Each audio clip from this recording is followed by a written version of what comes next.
Acepté su partida con la dignidad de quien sabe que el amor no se puede retener, pero lo que me desgarró fue descubrir que, antes de hablar conmigo, ya había corrido a confiarle todo a otro. En ese instante comprendí que la herida no era su ausencia, sino la traición disfrazada de confianza. No se trataba del final de nuestra historia, sino de la revelación de que yo ya no era el protagonista de mi propio relato. Alguien más había leído el último capítulo antes que yo, y yo ni siquiera sabía que el libro se estaba cerrando. Éramos un pacto de silencios compartidos, un refugio construido con la certeza de que el mundo podía derrumbarse afuera, pero entre nosotros dos, la verdad siempre llegaría primero. Construimos nuestro hogar no con ladrillos, sino con confesiones susurradas en la oscuridad, con miedos admitidos que ninguna otra alma conocía. Creía que nuestro mayor tesoro era esa intimidad, esa bóveda sagrada donde guardábamos lo que éramos cuando nadie más miraba. Él conocía el ritmo de mi respiración en mitad de una pesadilla y yo sabía que arruga de su frente significaba una preocupación real y cuál era solo cansancio. Éramos ese tipo de pareja que se enorgullecía de no tener secretos, o eso creía yo. Nuestra normalidad era un tejido de pequeños rituales, el café de la mañana, la forma en que nos contábamos el día, no como un mero recuento de hechos, sino como una ofrenda del mundo interior de cada uno. Yo le entregaba mis dudas y él me daba sus sueños. Pensaba que éramos un equipo, dos jugadores defendiendo la misma portería contra la soledad, contra el tiempo, contra todo lo que pudiera intentar separarnos. La vulnerabilidad era nuestra fortaleza, y la confianza, el aire que respirábamos. No imaginaba que ese mismo aire pudiera volverse tóxico, que la persona que tenía la llave de mi alma estuviera haciendo copias en secreto para dárselas a alguien más. Vivía en la tranquila inocencia de quien se siente completamente visto y aceptado, sin sospechar que estaba siendo observado a través de un cristal de dos caras, y que del otro lado, alguien más ya estaba escuchando el veredicto de nuestro final mientras yo seguía viviendo nuestra rutina, ajeno a la sentencia que ya había sido dictada y sellada en la confianza de un extraño. La conversación final fue una obra maestra de la crueldad civilizada. Se sentó frente a mí, con esa calma ensayada de quien ha practicado su discurso frente a un espejo, o quizás, frente a otro público. Usó palabras como distancia, evolución personal y caminos que se separan. Habló de nosotros como si fuéramos un proyecto que había llegado a su conclusión natural, un libro que se terminaba con una nota de agradecimiento en la última página. Yo asentí, tragué el nudo en mi garganta y le deseé lo mejor. Acepté sus razones con una madurez que me sorprendió a mí mismo, creyendo que si el amor se había ido, lo único que nos quedaba era el respeto por la historia que habíamos compartido. Me sentí extrañamente orgulloso de nuestra despedida, pensando que era la prueba de que lo nuestro había sido real y profundo. ¡Qué ingenuo! La verdad no llegó como un trueno, sino como un goteo insidioso, un mensaje de un amigo en común que, con torpeza y compasión, me preguntó si estaba bien, porque se había enterado de lo nuestro por él. La frase se quedó flotando en el aire. ¿Por él? ¿Quién era él?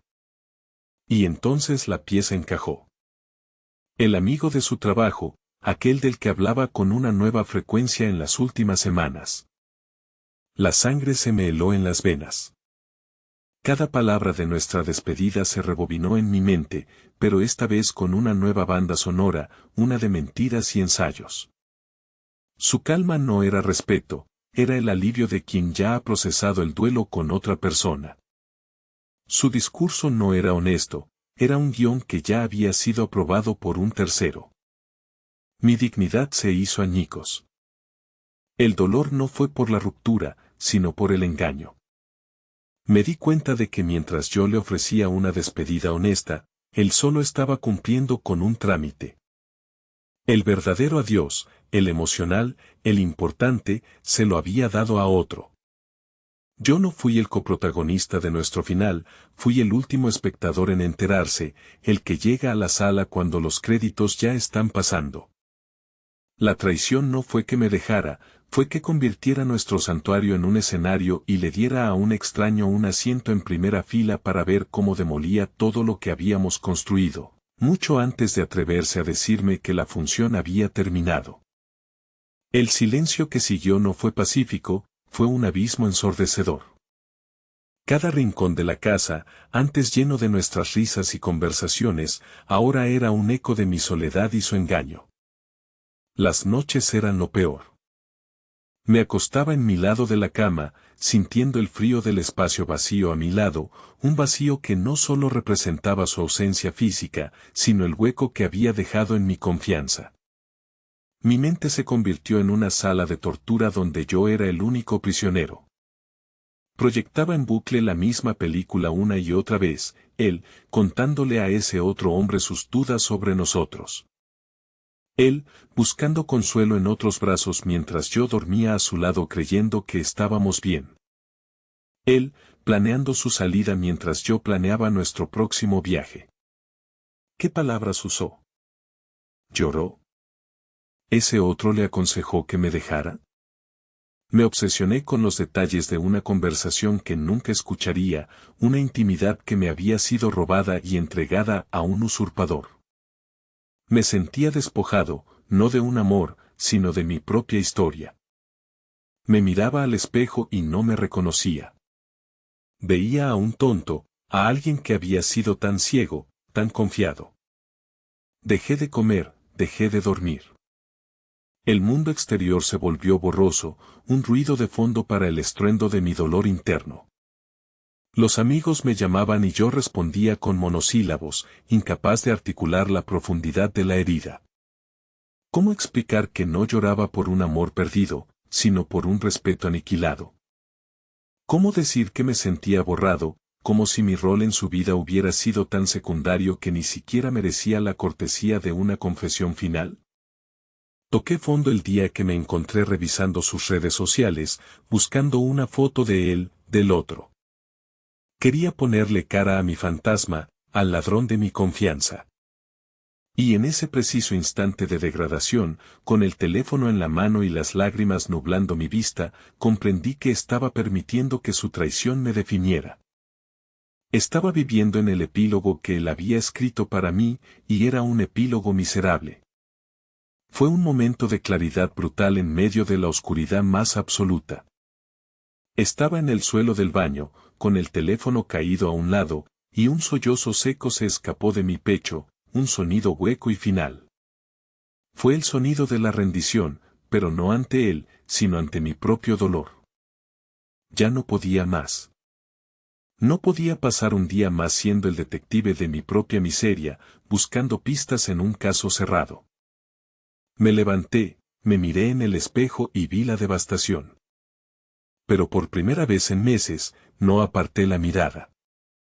Sostuve la mirada de ese extraño de ojos rojos e hinchados y le hice una promesa. Fue un susurro, apenas audible. Se acabó.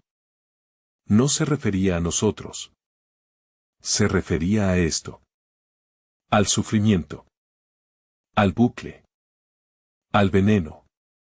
En ese momento, recordé unas palabras que mi abuela me dijo una vez, después de una caída tonta en la infancia: la herida no es culpa tuya, pero la cicatriz sí depende de cómo la cuides. Su traición fue la herida, profunda e infectada. Pero la forma en que sanara, eso era mi responsabilidad. La chispa no fue un gran incendio, fue apenas una brasa diminuta en la más profunda oscuridad. Fue la decisión consciente de no volver a buscar su nombre en Internet. Fue borrar su número, no con rabia, sino con la solemnidad de quien cierra una puerta para que no entre más el frío. Fue dar el primer paso para reconstruir mi santuario interior, esa bóveda que él había profanado. Y decidí que esta vez, el único con la llave sería yo. El camino de vuelta fue lento, arduo y sin atajos. No hubo un montaje cinematográfico con música inspiradora. Hubo días grises y mañanas en las que levantarme de la cama se sentía como escalar una montaña. Empecé con cosas pequeñas. Obligarme a caminar bajo el sol, aunque solo fueran 10 minutos. Escuchar una canción que no estuviera ligada a un recuerdo suyo. Llamar a un amigo y hablar de cualquier cosa, excepto de él. El primer gran paso fue empezar a escribir. No un diario de lamentos, sino un manifiesto de mi reconstrucción. Escribí sobre la confianza, sobre lo que significaba para mí y cómo había confundido la vulnerabilidad compartida con un cheque en blanco. Me di cuenta de que le había entregado el poder de validarme, de ser el guardián de mi historia. Y ahora, palabra por palabra, estaba reclamando esa soberanía. Volvía a hacer cosas que amaba y que había dejado de lado para encajar en su mundo. Retomé la fotografía, pasé horas caminando por la ciudad, no para huir, sino para observar.